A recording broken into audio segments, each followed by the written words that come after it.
अगर आपको इंग्लिश में नेगेटिव सेंटेंसेस बनाना नहीं आता है, जैसे कि मैं बाजार नहीं जाता हूं, तुम चाय नहीं पीते हो, तो आज की इस वीडियो के बाद आप बहुत ही आसानी से इंग्लिश में नेगेटिव सेंटेंसेस बना पाएंगे।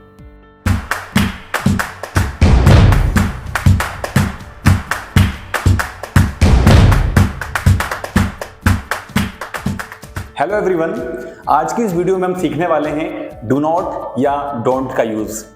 साथ में हम सीखेंगे दो और सब्जेक्ट्स। अभी तक हमने सीखा है आई और यू का यूज, आज हम साथ में सीखेंगे वी और दे का यूज। दोस्तों, डू नॉट या डोंट दोनों एक ही चीज हैं, दोनों का मीनिंग सेम ही होता है।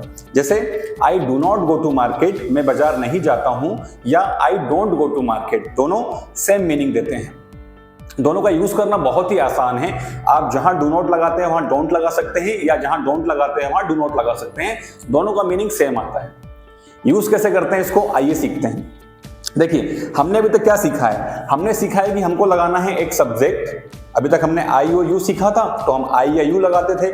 आज हम वी और दे की बात भी करेंगे, तो हम वी लगा सकते हैं, दे लगा सकते हैं। एक सब्जेक्ट हमको लगाना होता है, एक वर्ब हमको लगानी होती है, और वर्ब के हिसाब से हमको लगाना होता है ऑब्जेक्ट। केवल यही हमको अभी तक करना हमने सीखा था। एक सब्जेक्ट लगाया आई, एक वर्ब लगाई प्ले, एक ऑब्जेक्ट लगाया क्रिकेट। आई प्ले क्रिकेट, मैं क्रिकेट खेलता हूं। इस प्ले को बदलिए, सेंटेंस का मीनिंग बदल जाएगा। आई प्ले की जगह पे आप लगाइए गो। आई गो टू मार्केट, मैं बाजार जाता हूं। यू लर्न इंग्लिश, तुम इंग्लिश सीखते हो। केवल एक बीच की वर्ब बदलिए, एक वर्ड बदलिए, एक वर्ड बदलने से पूरा सेंटेंस का मीनिंग बदल जाता है। सब्जेक्ट वही का वही रहता है। तो दोस्तों, ये डू नॉट कहां लगता है? डू नॉट लगता है सब्जेक्ट के जस्ट बाद। जहां आप सब्जेक्ट लगा रहे हैं, उस सब्जेक्ट के एकदम बाद आप लगा दीजिए डू नॉट। एग्जांपल देखिए, आई डू नॉट। अभी तक हम क्या बोल रहे थे? आई गो टू मार्केट, मैं बाजार जाता हूं। अब हमको क्या करना है? इस आई के जस्ट बाद लगा देना है do not. I do not go to market, मैं बाजार नहीं जाता हूं। इतना आसान है। सब्जेक्ट के बाद लगाना है डू नॉट और मीनिंग हो जाएगा negative. I do not learn English, मैं इंग्लिश नहीं सीखता हूं। You do not drink tea, तुम चाय नहीं पीते हो। आई डू नॉट टीच इंग्लिश, मैं इंग्लिश नहीं पढ़ाता हूं। You do not come coaching, तुम कोचिंग नहीं आते हो। कुल मिला के सब्जेक्ट के बाद आपको लगा देना है डू नॉट और सेंटेंस हो जाएगा नेगेटिव। तो फिर से एक बार याद कीजिए, अगर आपने पिछली वीडियो नहीं देखी है तो वो वीडियो जरूर देखिएगा। क्या सीखा था हमने? एक सब्जेक्ट लगाइए आई या यू, एक वर्ब लगाइए, दिन भर में जो आप काम करते हैं उनमें से कोई भी एक काम लगा दीजिए, और उसके अकॉर्डिंग आप लगा दीजिए object. I play cricket, I go to market, I learn English, I sing song, I read book, और इस तरीके के तमाम जो काम आप दिन भर में करते हैं उनमें से कोई भी एक काम लगाइए और उसके अकॉर्डिंग लगा दीजिए ऑब्जेक्ट। तो अब हम बात करेंगे सब्जेक्ट वी और दे की। दोस्तों, वी का मतलब होता है हम मतलब जिस ग्रुप में आप यानी कि बोलने वाला व्यक्ति भी शामिल है। कम से कम दो लोग हैं, दो से ज्यादा कितने भी हो सकते हैं, लेकिन कम से कम दो लोग हैं। और बोलने वाला, जैसे मैं बोल रहा हूं कि हम पढ़ाई करते हैं, इसमें मैंने अपने आप को भी काउंट किया है। तो जहां बोलने वाला भी शामिल होता है जिस ग्रुप में, वो ग्रुप इंग्लिश में कहलाता है वी। हम पढ़ाई करते हैं, वी डू स्टडी। हम बाजार जाते हैं, वी गो टू मार्केट। हम कोचिंग आते हैं, वी कम कोचिंग। समझ में आ रहा है? ऐसे ही एक सब्जेक्ट है दे का मतलब होता है वे। इस ग्रुप में बोलने वाला व्यक्ति शामिल नहीं होता है। मतलब मैं अगर किसी की बात कर रहा हूं, मैं किसी दूसरे ग्रुप की बात कर रहा हूं जो कम से कम दो लोग हैं, दो से ज्यादा कितने भी हैं, लेकिन मैं उसमें अपने आप को काउंट नहीं कर रहा हूं। मतलब मैं बोल रहा हूं कि वो बच्चे मस्ती करते हैं, वो मैंने अपने आप को उसमें काउंट नहीं किया है। तो जिस ग्रुप में बोलने वाला व्यक्ति यानी कि जो सब्जेक्ट जो बात कह रहा है वो शामिल नहीं है, वो किसी दूसरे ग्रुप की बात कर रहा है, तो वो ग्रुप क्या कहलाता है? इंग्लिश में दे कहलाता है। दे डू नॉट लर्न इंग्लिश, वे इंग्लिश नहीं सीखते हैं।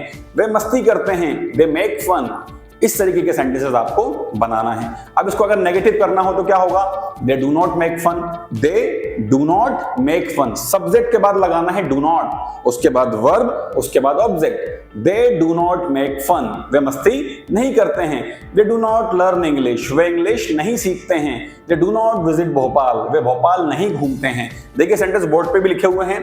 I do not go to market, subject के बाद डू नॉट, उसके बाद एक वर्ब, एक ऑब्जेक्ट। वर्ब के हिसाब से आपने पिछली वीडियो में सीखा ही होगा। You do not drink tea, तुम चाय नहीं पीते हो, सब्जेक्ट के बाद डू नॉट, फिर एक वर्ब, फिर एक object. We do not watch TV, हम टेलीविजन नहीं देखते हैं, वी एक सब्जेक्ट है, हम डू नॉट यानी कि नेगेटिव करने के लिए, फिर एक वर्ब आ गई। देखिए केवल एक वर्ब बदलती जा रही है और पूरा सेंटेंस का मीनिंग भी बदलता जा रहा है, या काम आपका चेंज होता जा रहा है। एक सेंटेंस और देखिए, दे डू नॉट स्टडी, वे पढ़ाई नहीं करते हैं। चलिए अब मैं हिंदी में बोलूंगा और आप इसको इंग्लिश में ट्रांसलेट कीजिएगा। हम चाय नहीं पीते हैं, we do not drink tea, तुम बाजार नहीं जाते हो, you do not go to market, मैं इंग्लिश नहीं बोलता हूं, I do not speak English, तुम टीवी नहीं देखते हो, you do not watch television. और इसी तरीके से आप भी प्रैक्टिस कीजिए, हिंदी में सेंटेंस बनाइए, उसको इंग्लिश में ट्रांसलेट करने की कोशिश कीजिए और बोलने की प्रैक्टिस कीजिए। धीरे धीरे करके बोलते बोलते आप एक दिन बहुत अच्छी इंग्लिश बोलने लगेंगे। और मैंने आपसे पिछली वीडियो में प्रॉमिस भी किया था कि डेफिनेटली बहुत जल्दी हम इंग्लिश में बात करने वाले हैं। बस आप हिम्मत मत हारिएगा, थोड़ा समय जरूर लगता है इंग्लिश सीखने में, लेकिन जब आप सीख जाते हैं तो आपकी वैल्यू जस्ट डबल हो जाती है। तो इंग्लिश को छोड़ेंगे नहीं, बिल्कुल सीख कर ही मानेंगे। इसलिए कमेंट बॉक्स में जरूर लिखिएगा, आई do not give up, I do not give up. दोस्तों अगर ये वीडियो आपको पसंद आई है तो हमारे चैनल को सब्सक्राइब जरूर कीजिएगा, इस वीडियो को दोस्तों के साथ शेयर भी कीजिएगा। चलिए मिलेंगे अगली वीडियो में, तब तक के लिए थैंक यू वेरी मच।